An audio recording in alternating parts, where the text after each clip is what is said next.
Hello friend, आप सभी का स्वागत है आपके ही अपने चैनल पर। और आज की इस वीडियो में हम लोग बिहार पुलिस की एमसीक्यू को कर रहे हैं, जीके का।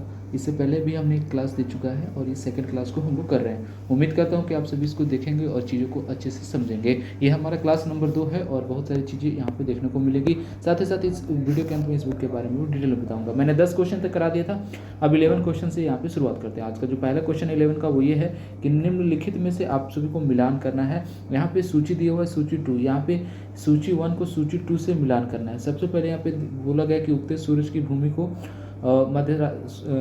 रात्रि सूर्य की भूमि को, और हजारों की झील की भूमि को, और वज्र भूमि को।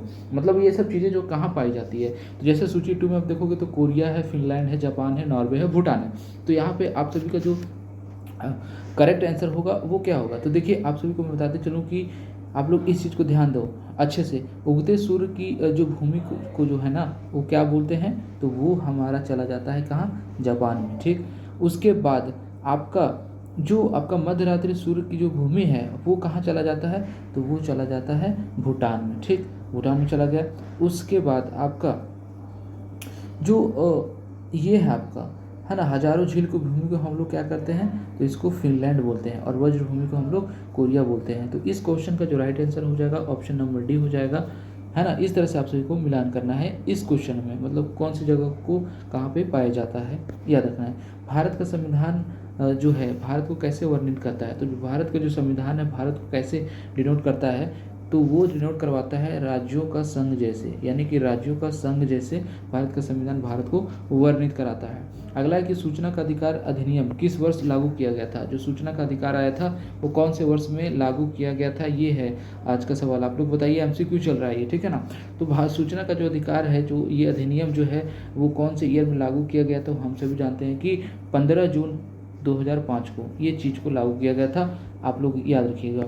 आगे की आम चुनाव के बाद प्रोटेम स्पीकर, है ना, किससे चुने जाते हैं। जब जनरल जो इलेक्शन जब होता है उसके बाद प्रोटेम जो स्पीकर होते हैं वो चुने जाते हैं, किसके द्वारा चुने जाते हैं, तो हम सभी जानते हैं कि वो भारत के राष्ट्रपति द्वारा नियुक्त किए जाते हैं। ये तो आप लोगों को ये आपको याद रखना है एनी हाउ, कि जो आम चुनाव के बाद प्रोटेम जो स्पीकर है भारत के राष्ट्रपति द्वारा नियुक्त किए जाते हैं। भारत के संविधान का विचार किसने दिया है, भारत के संविधान का जो विचार है वो सबसे पहले किसने दिया है, तो हम सभी जानते हैं कि वो व्यक्ति का नाम है M.N. रॉय, M.N. और R.O.Y. रॉय। ठीक है, तो आपको ये चीज़ याद रखना है यहाँ पे। ठीक है, भारत के संविधान के किस भाग में मूल कर्तव्य को स्निहित किया गया है, यानी कौन से भाग में जो हमारा मेन है मूल कर्तव्य उसको स्निहित किया गया है, तो वो किया गया है भाग 4 के ए में, भाग 4 के ए में इसको समाहित किया गया है। तो ऑप्शन नंबर सी सही हो जाएगा इस क्वेश्चन का। संविधान किस अनुच्छेद के तहत उच्च न्यायालय के सभी अधीनस्थ न्यायालयों पर अधीक्षण की शक्ति देता है, यानी संविधान के किस अनुच्छेद, यानी कौन सा आर्टिकल के तहत उच्च न्यायालय को सभी अधीनस्थ न्यायालयों पर अधीक्षण करने की शक्ति देता है।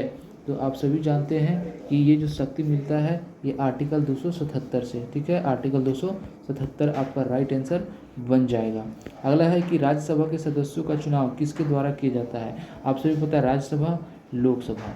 ठीक है, तो इसका जो चुनाव होता है कौन से सदस्यों के द्वारा होता, तो इसका जो चुनाव होता है विधान परिषद के निर्वाचित सदस्यों द्वारा इसका चुनाव किया जाता है। हम सभी जानते हैं भारत में किसी भी मामले को कहीं भी स्थानांतरित करने का अधिकार किससे है, किसी भी मामले को और कहीं भी स्थानांतरित करना है, ऐसा नहीं है। तो ये किसके पास है ये राइट, तो ये है पंचायत को। किसको, पंचायत को। ऑप्शन नंबर डी सही हो जाएगा।